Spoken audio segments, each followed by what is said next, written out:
Hello.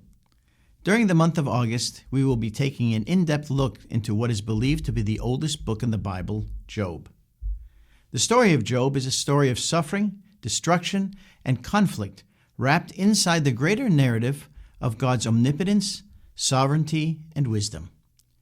Within its 42 chapters, we see God challenged by evil, Job challenged by loss, his wife and his friends, and finally God challenged by Job.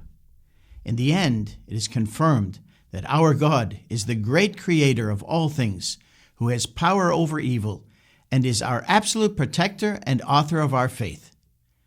I would suggest that you take the time to read the complete story of Job. To start our journey, let's learn about who Job was.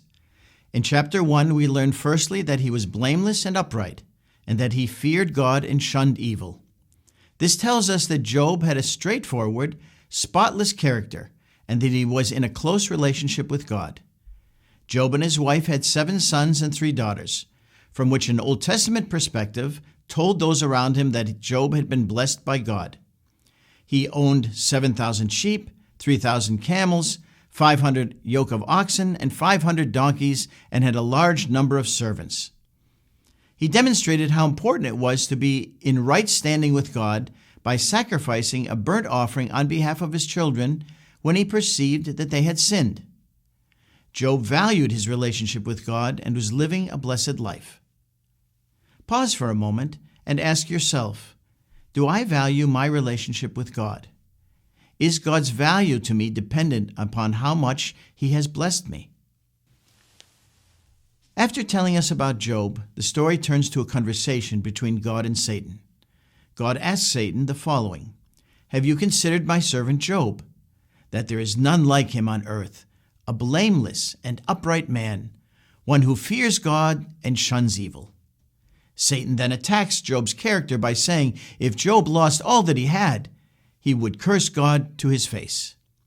Confident in Job, God agrees to this test, as long as no physical harm is done to Job. After Satan departs from God, Job's life is turned upside down through the remainder of chapter 1.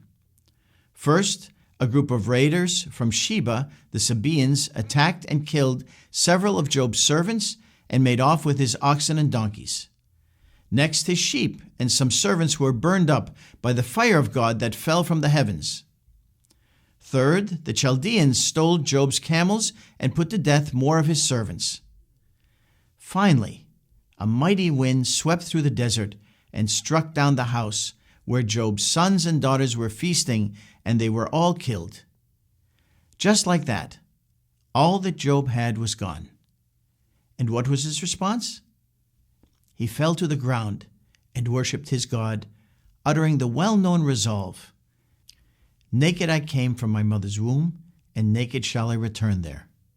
The Lord gave, and the Lord has taken away. Blessed be the name of the Lord."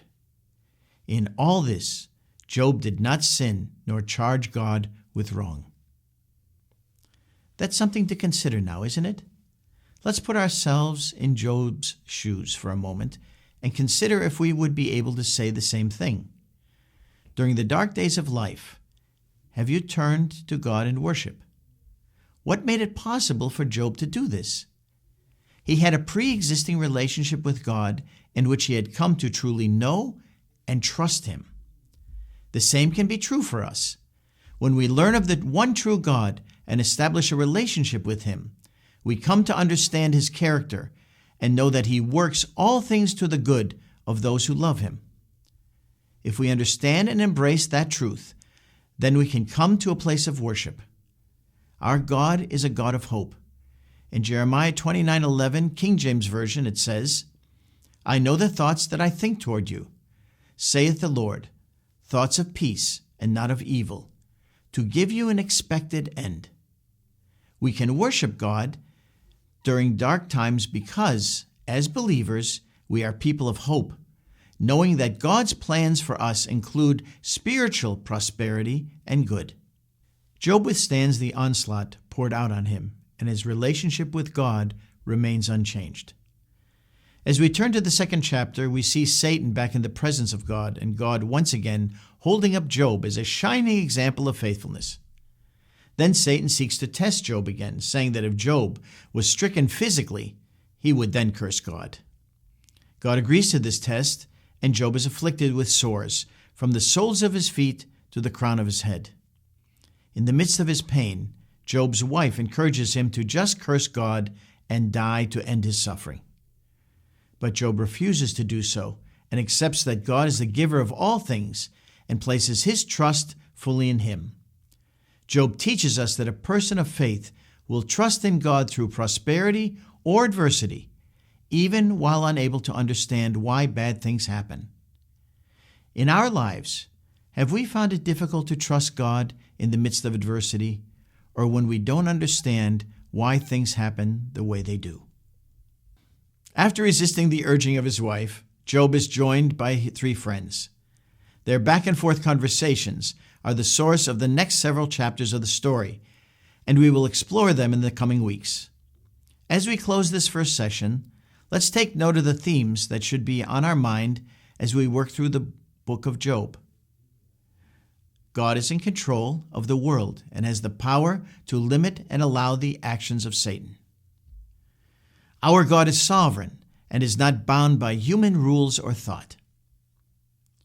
Through all our trials and challenges, we want to continue to worship and trust in God.